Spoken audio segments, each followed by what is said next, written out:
सिद्धेभ्यः ॐ नमः सिद्धेभ्यः। भूनाम्भोजमार्तण्डं धर्मामृतपयोधरं योगिकल्पतरुं नौमि देवदेवं वृषध्वजं। भवज्ज्वलनसम्भ्रान्त सत्त्वशान्तिसुधार्णव देवचन्द्रप्रभपुष्टात् ज्ञानरत्नाकरश्रयं सत्सह्यं पयपूरपवित्रत्रिजगत्त्रयं शान्तिनाथ नमस्यामि विषुविघ्नौघशान्ते। श्रियं सर्वकल्याणं कुमुदाकरचन्द्रमा देवश्रीवर्धमानाख्य क्रिया भव्याभिनन्दिता। बोलिए पार्श्वनाथ भगवान की जय, चोईसो भगवान की जय। बोलिए आचार्य गुरु विद्यासागर जी महाराज की जय। निर्यापक्षण मुनि श्री योग सागर जी महाराज की, समस्त आचार्य संघ की। आज महाराज के मुकारों से चक्रवर्ती को वैराग हुआ, साथ साथ उनके पुत्रों को भी वैराग हुआ। इस धरती पर ऐसी महान आत्माएं अवतरित हुए। आज भी महान पर्व है, नैमित्तिक महापर्व है, याद है? 24 तीर्थंकरों में 7वें नंबर के भगवान सुपार्श्वनाथ भगवान को, सुपार्श्वनाथ भगवान का जन्म और वैराग्य है, तप कल्याण है, हाँ, दीक्षा कल्याण हुई इस धरती पर। उन महान आत्मा को हम बार बार नमन करते हैं कि ऐसी वैराग्य हमें भी प्राप्त हो, जो जन्म लेकर के उन्होंने सार्थक किया। पूर्व में उन्हें ऐसे पुरुषार्थ किया जिसके फलस्वरूप असंख्यात आत्माओं को भी कल्याण किया। अपनी आत्मा का कल्याण किया ही, साथ साथ अनंत असंख्यात जीवों का कल्याण किया। ऐसी ये पवित्र धरती आज भी मौजूद है, जिसके इस धरती पर भी आज भव्यात्माएं वैराग को प्राप्त करने के लिए आतुर हैं। वैराग जो कि राग अनादिकाल से चला आ रहा है, वह राग अब शांत हो गया। चिराग था, चिराग जैसा जलता रहता है, उसी प्रकार अनंत काल से आत्मा में राग रूपी चिराग जल रहा था। आज उन्होंने शांत किया। जन्म लेकर के, इसीलिए जन्म लिया था, उस जीवन में हम उस राग को हम खत्म करें। कैसे किया जाए?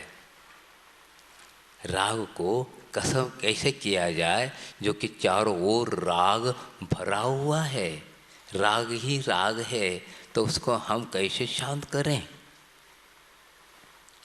अलिप्तता एक जगह लिखा है, हाँ, हम किस प्रकार जिए, कैसे रहें, वैराग कैसे प्राप्त हो, और हम राग के बीच में रहते हुए वैराग का अनुभव करें, कैसे करें? तो एक दोहा है, उस दोहे में यही बात कही गई है, तुलसी जग में यूं रहो जो रसना मुकमाए, खाती घी और तेल नित फिर भी चिकनी ना है। क्या समझ में नहीं आएगा? आएगा नहीं आप लोगों को, हाँ, वही समझ में आता है जहाँ पिक्चर की कविताएं गीत आपको अच्छे लगते, ये चीज़ समझ में नहीं आएगी, क्योंकि यह तो वीत राग की बात कर रहे हैं ना। राग की बात आपको उस पट से पकड़ में आ जाएगी, और हमको समझ में नहीं आएगी जो आपको समझ में आ रही, और हमें जो समझ में आ रहे हैं वो आपको समझ में नहीं आएगी। ऐसी स्थिति में उपदेश किसको दिया जाए? हाँ, तो क्या कह रहे हैं, जग में इस प्रकार रहो जैसे चारों ओर राग रंगीन है, अब फिर भी हम वीतराग अलिप्तता किसी प्रकार से चिपके नहीं। हाँ, कैसे? जैसे कहते हैं प्रत्येक के मुख में रसना है कि नहीं? रसना अर्थात जुआ है कि नहीं, है ना। हाँ, देखिए आपका पूरा बदन चिकना हो सकता है, लेकिन जुआ कभी चिकना नहीं होता है, रसना नहीं होती। खाती घी और तेल दो उसी के ऊपर डालेंगे वही खाती, फिर भी चिकनी नहीं है, अलिप्तता है। इसी प्रकार वीतरागी क्या होते हैं, अलिप्त रहते हैं, किसी प्रकार से प्रभावित नहीं होते। पर से प्रभावित नहीं होना ही वैराग्य कहलाता है। आप देखिए, आप अभी वर्तमान में गर्मी चल रही है, मुख सूख रहा है, लेकिन इमली का नाम लेते मुंह में पानी जाता है। हाँ, इमली का नाम लेने मात्र से और मुंह में आ जाए तो क्या कहे ना, झरना ही झर जाए। हाँ, लेकिन वीतरागी के मुख में इमली भी डालो तो भी सूखा ही सूखा है। इसको कहते हैं वीतराग, अलिप्तता। हाँ, किसी प्रकार से प्रभावित नहीं होना, राग के कारण प्रभावित हो रहा, और जिनका राग घटता जा रहा है वह बस किसी से प्रभावित नहीं हो। चाह समाप्त हो गई। चाह जो है ऐसा है, अनादिकाल से चाय जैसे पीते आ रहे हैं, चाहे चाह, वह कभी भी चाह मिटती नहीं है और पीती जा रहे, कभी वह तृप्ति को प्राप्त नहीं हुई। तो आज सुपार्श्वनाथ भगवान जन्म के दिन ही उन्होंने वैराग को प्राप्त किया और जंगल के राह ले। वह है वहाँ पर देखो कैसी शांति उनको लग रही। क्या निमित्त था बताइए। इस हुंडावश काल में 3 तीर्थंकरों पर उपसर्ग हुआ। ये प्रथम तीर्थंकर है, इनके ऊपर प्रथम बार क्या हुआ, सुपार्श्वनाथ, पार्श्वनाथ और महावीर, 3 तीर्थंकरों पर उपसर्ग हुआ। तो सुपार्श्वनाथ भगवान के ऊपर भी उपसर्ग हुआ। इस उपसर्ग के विषय में शास्त्रों में कहीं भी उल्लेख नहीं मिलता। क्या कारण रहा, कौन रहा, क्या है पता नहीं, लेकिन उल्लेख तो है। सबसे प्रसिद्ध तो कौन है, पार्श्वनाथ पर हाँ उपसर्ग हुआ, सब जानते हैं, आबाल वृद्ध जानते हैं, लेकिन इनके विषय में कोई जानता ही नहीं उपसर्ग हुआ। देखिए इतने महान पुण्यात्मा होते हैं, 3 लोक में कोई महान पुण्यात्मा होता तो तीर्थंकर होते हैं, लेकिन इस हुंडावसन काल में उनको भी इस प्रकार का हाई क्वालिटी का पुण्य प्राप्त नहीं हुआ, जिसके कारण भी उनके ऊपर उपसर्ग हुआ। लेकिन उपसर्ग होने से कोई अंतर नहीं, लेकिन हुआ तो सही। आचार्य महाराज कहते हैं इनको पर भी उपसर्ग हुआ, किसके ऊपर, आदिनाथ भगवान पर भी उपसर्ग हुआ। हाँ, 1 साल 13 दिन तक क्या उन्हें आहार नहीं मिला, ये भी एक उपसर्ग ही है। ऐसे महान पुरुषों के पर भी संकट आ जाते हैं, हो जाते हैं, पूर्वकृत कर्म का ऐसा संबंध है जिसके हो जाता है। तो सुपार्श्वनाथ भगवान को आज उनको वैराग्य हुआ। वैराग की राह, वैराग ही वास्तविक अभय को प्रदान करने वाला है। बाकी सब पदार्थ क्या करने वाले हैं, भय को उत्पन्न करने वाले हैं। इसी पंचम काल में एक आचार्य हुए शुभसंजय आचार्य, उनके भाई एक और हुए भर्तृहरि ने, उन्होंने भी एक शतक लिखा है, उसमें एक वैराग शतक भी है। वैराग शतक में एक छंद आता है, बहुत सुंदर छंद है, आपके सामने में रख रहा हूँ। भोगे रोग भयम कुले च्युत भयम वित्ते नृपालाद भयम माने दैन्य भयम गुणे खलु भयम रूपे जराया भयम शास्त्रे भाद भयम बले रिप भयम काये कृतांता भयम सर्वे वस्तु भयान्वितं भुवि नृणां वैराग्यमेवा भयम। क्या कह रहे हैं, वैराग ही एक अभय को प्रदान करने वाला है। बाकी जितनी भी तमाम वस्तु हम इकट्ठा कर रहे हैं ये सब भय को उत्पन्न करने वाले हैं। कैसे, भोगे रोग भयम, आप भोगों को भोग रहे हैं लेकिन साथ साथ डर है रोग न हो जाए।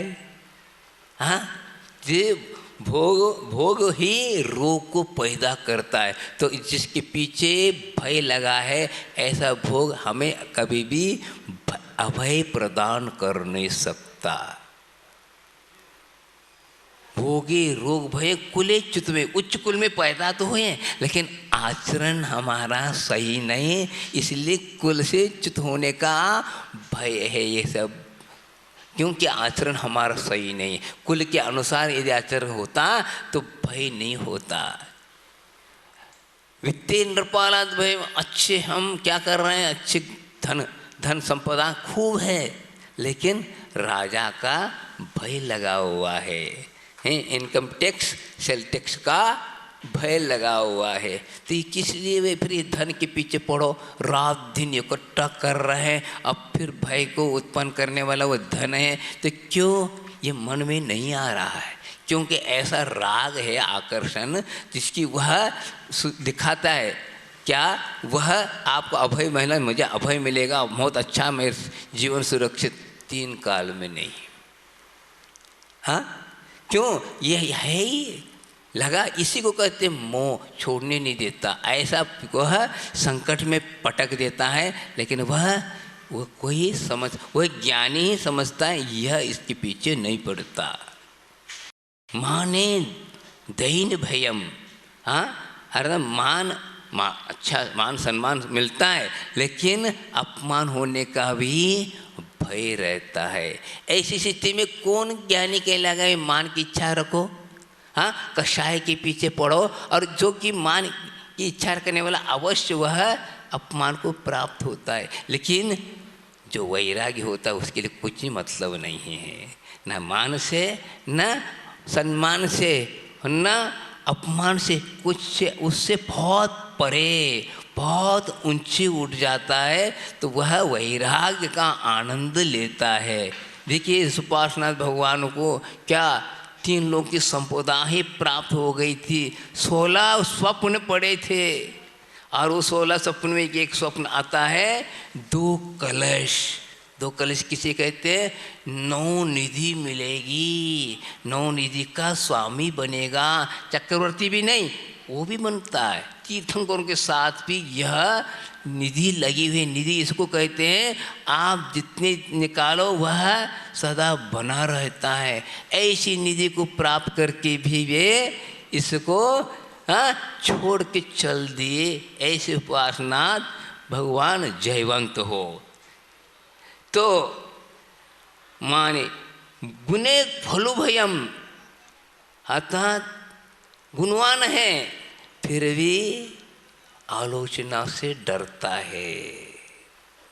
हम पढ़ रहे थे तो लोई पन्नक थी, उसमें लिखा है, आप लोग जानते हैं कि एक भवावतारी सौदर रिमेंद्र पंच कल्याण करने वाला, उसको उसके साथ भी कई लोग ईर्ष्यालु है और विरोधी हैं। बताओ, विरोधी हैं। आप जानते हो कि एक भवावतारी इतना संपदा और तीर्थंकरों के चरणों में रहने वाला भी उसकी भी विरोधी हैं। बताओ क्या है संसार? क्यों? जब तक तुम राग के सराग रहोगे, वह अग्नि के साथ रहोगे तो जलाएगी, वो अवश्य जलाएगी। वह उससे सावधान होकर के आपको काम करना है। जानते हैं आपके एक ज़माना बदल गया। एक बार आचार्य ने बहुत सुंदर बात कही थी, महिलाएं अग्नि के सामने काम करती ना, हाँ, रोटी बनाना, रसोई बनाना, आदि बनाना, अब उससे बचना कैसे बचेगी?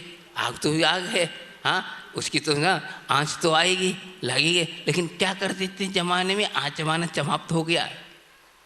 मेहंदी क्यों लगाया जाता है? इसलिए मेहंदी लगाया जाता है आजकल। तो ये इसको तो हम सौंदर्य समाज में नहीं है, इसमें इसलिए लगाया जाता है, इसमें शीतलता ज़्यादा बनी रहती है, जिससे हम अच्छी तरह काम लगा सके, काम करने की वास्ते है। लेकिन आज वो फैशन हो गया, आजकल वह सुंदर सौंदर्य प्रसारण हो गया। आजकल पुरुष लोग भी लगाने लगे। काहे तुम भी रसोइया बन गई?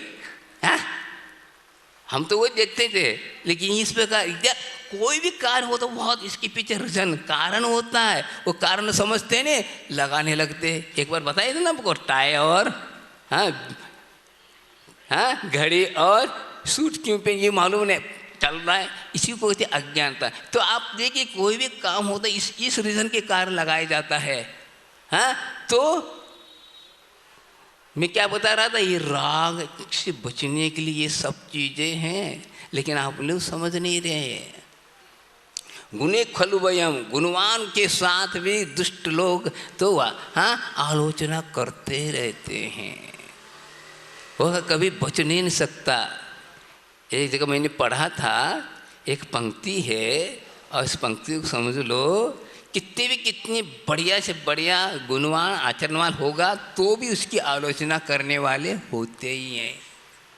उसने ये कहा, महिमा मृगे कौन सुकृत की विषखन खलु विधिवाची। 1986 में सागर गया था पहली बार, आचार्य महाराज ने आदेश दिया, क्षमा सागर जी और हम और एक गुप्त सागर जी तीनों गए थे। उस वक्त कई ऐसी प्रवचन वगैरह होते थे। उस प्रवचन दौरान में एक व्यक्ति ने मुझे कहा कि ऐसी ये धरती है, आप सावधान रहिए, ऐसे बात कर रहे थे। क्या महिमा मृगी कौन सी कृष्ण की, हाँ हिरन है या ये हिरनी है, हाँ आपको देखते ही चौकन हो जाती है और गायब हो जाती है, हाँ आप देख नहीं पाते, इतना तौड़ में हवा हो जाती है। लेकिन एक बार वह शिकार की दृष्टि में आ चुका है हिरन, तो अवश्य वह तीर मार हो गई और वह तीर के मारा उसका जीवन खत्म हुआ। इसी प्रकार आप कितने अच्छे कार्य करते जाओ, खुद के लिए भी दूसरों के लिए भी कुछ भी, फिर भी अंत में आलोचना सुनना ही पड़ेगा। भगवान की भी आलोचना होती रहे, उस पर ध्यान देते रहेंगे तो 3 काल में हम अपना कल्याण नहीं कर पाएंगे। कल्याण करना ये भी एक परिचय है, परिचय जयी बनना है अपने को। क्या मुनि महाराज बनने के बाद सभी लोग नमोस्तुति करते क्या? कई लोग कई ढंग से बातें करते हैं। मुनि वही बनता है, दक्षिण में कहते हैं वो मुनि वही बनता है जो हाथ से किसी काम नहीं कर पाता ना, वही बनता है। बताओ आप क्या कर सकते, बताओ। हाँ अरे आँख तो देख तो ले, यहाँ आकर देखो, हाथ दीजिए क्या पैर से क्या करता देख लो। कहना है उनको, इस पद से उनको क्या है, राग नहीं है, इसलिए भी दृष्टिपात नहीं करता। वो रागी राग की बात करता है। अरे तुम मर्द हो, अच्छे कमाओ खाओ, क्या मतलब है नंगे कोई फिरना और हाथ फैलाना, ऐसा कहते हैं। वो क्यों, उनका सही है वो, आप लेकिन यहाँ पर क्या कर रहे हैं ये नहीं समझ रहे हैं ना, उस रहस्य को नहीं समझ रहे हैं ना। क्योंकि इस प्रकार का राग है तो वह राग ही बुलाएगा, वो भी तरह की समझ रहस्य को समझ नहीं सकता। रूपी जराया भयम, अच्छा रूपवान है, सब कुछ है, बढ़िया खा रहा है पी रहा है, अच्छा प्रतिदिन जो है ना इसको सार फिर भी वृद्ध होने का भय है। कितने भी क्या हो, वृद्धावस्था में आपका चेहरा बदल जाएगा, आपको वह सुंदरता आपको नहीं मिलेगी। शास्त्रे वाद भयम, हाँ शास्त्रार्थ में अच्छा ज्ञान रखता फिर भी हारने का भय है। काय कृतांता भयम, काय अर्थात शरीर दृष्टपट सब कुछ है, मरने का भय है। ऐसी स्थिति में हम इन चीज़ को क्यों लें? सभी वस्तु के साथ भय लगा हुआ है, डर लगा हुआ है। जब तक डर का अर्थ क्या होता है, डर 2 के साथ ही होता है। यहाँ 2 है बता रहा है शब्द, डर में 2 अक्षर है, भय में 2 अक्षर है। ये डर दे रहा, जहाँ 2 है वहाँ पर क्या है, डर है। अभय कहाँ है, अकेले में। हम अकेले में डर लगता है उल्टा आपको, हाँ आपको अकेले में डर लगता है, लेकिन वैराग्य को अकेले में नहीं डर लगता है, 2 के साथ डर लगता है, इसलिए उन्हें छोड़ दिया। तो अभय को प्राप्त करना है, तो वह अकेले हो। अकेले कब, जब तक शरीर लगा तब तक अकेला नहीं कहलाता, समझे। शरीर के साथ है तो अकेला नहीं, शुद्ध आत्म तत्व केवल आत्मा है। दृष्टिपात करोगे तो वह सही क्या है, अभय को प्राप्त हो गए। इसलिए तो अनेक प्रकार के उपसर्ग होने के बाद भी उस उपसर्ग से विचलित नहीं होते और वे अपने आत्मस्थ एकत्व विभक्त को प्राप्त होते हैं।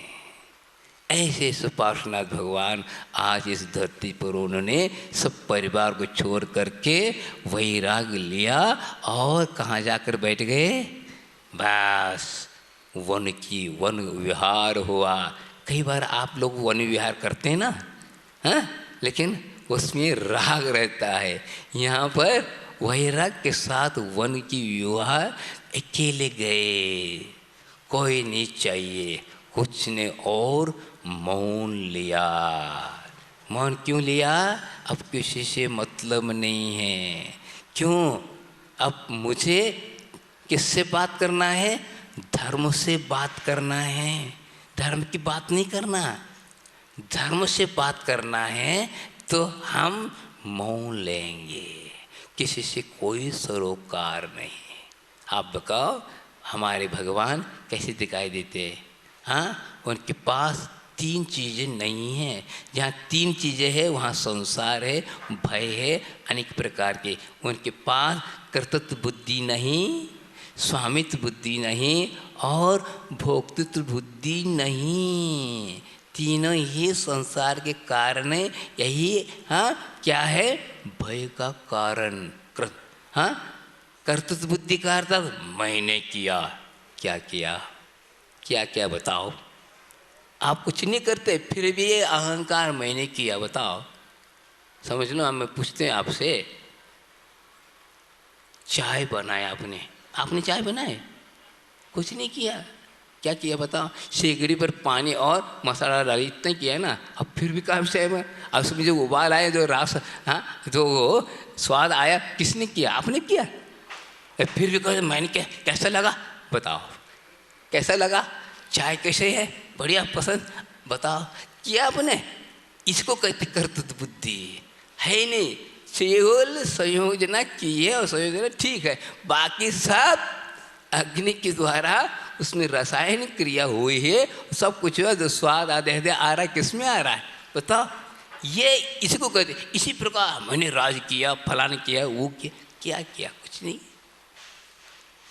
आचार्य हमारे पास मैं क्या कर रहा हूँ, मैं दीक्षा नहीं देता, दीक्षा ले देते हुआ उसको कर निमित्त मात्र हूँ, तुम्हें पालन करना है। क्या दीक्षा दिया इतना मारा, क्या दिया, दिया क्या, कर्तृत्व पुण्य है ही नहीं इसमें। वह वैरागी नहीं है तो मैं क्या दे सकता हूँ, उसका पुण्य वह ले रहा है, मैं नहीं ले रहा हूँ, वो ले रहा है, केवल बीच में मात्र हूँ। तो यह कर्तृत्व बुद्धि भोक्तृ, मैं खाया पिया इतना सब मिथ्या बातें हैं। वस्तु स्वरूप की ओर दृष्टिपात करते हैं तो वैराग्य होना चाहिए, लेकिन घट नहीं रहा। इसलिए आप लोगों को वैराग्य बढ़ाए। इसलिए वैराग्य बढ़ाने के लिए एक सुंदर क्या किया जा रहा है, सुंदर आचार्य महाराज ने आपके लिए, आप लोगों के लिए, हाँ, मंदिर बनाने के लिए इतना तक करो, तो वैराग्य के मंदिर बनाओ। रागी जाकर वहाँ पर जाकर धीरे धीरे अपना राग शांत हो सके, जिससे वह अपना आत्मकल्याण हो सके। यही दृष्टि है और कुछ नहीं। आपके पास जो पाप है, जो राग है, वह राग भी वीतराग रूप में ढल जाए तो वीतराग के चरणों में गया तो वह क्या बनेगा, अवश्य क्या होगा, वो भी वैरागी बने और वह भी आत्म कल्याण कर सके। श्री को चढ़ाए, कहाँ, श्री को चढ़ाए श्री जी के चरणों में, श्री जी बनते। श्री जी बनते कौन, श्री को चढ़ाया था लक्ष्मी को। क्या आपकी लक्ष्मी है ना, उसको कहाँ चढ़ाएं, श्री जी के। श्री जी कौन, भगवान के चरणों में चढ़ाएंगे तो आप भी श्री जी बनते हैं, बने हैं, बन रहे हैं और भी आगे इसी से बनेंगे और कोई दूसरा रास्ता नहीं है।